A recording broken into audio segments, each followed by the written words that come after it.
اب اند داون اب اند داون. لو انت متخيله ان انا ساحره مش هينفع. فرد دي بتبقى بتضايقهم دي جدا. بص، اهلا بيكم في بودكاست روشتة من الاخر، معاكم دكتور احمد محمد العطار. معاكم دكتور مي سمير.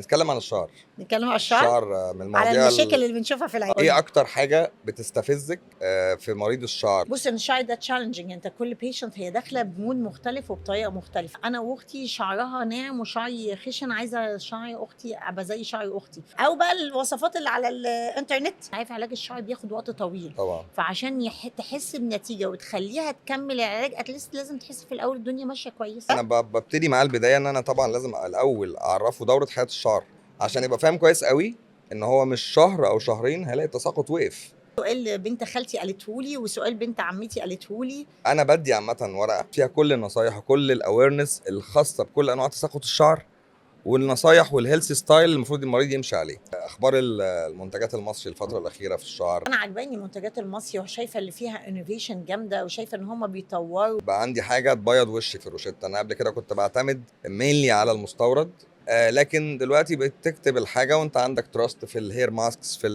الشامبو، في الكونديشنرز. دايما في روشته من الاخر للشعر لازم يبقى فيه سبلمنت.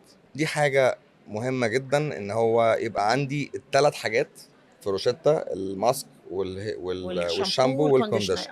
انا كنت مبسوطه النهارده معاك قوي وانا في بودكاست روشته من الاخر، واشوفك اكيد في حاجات تانية. اتشرفت بيكي جدا وبالدسكشن المثمر ده، وان شاء الله نشوفكم في حلقه تانية من روشته من الاخر.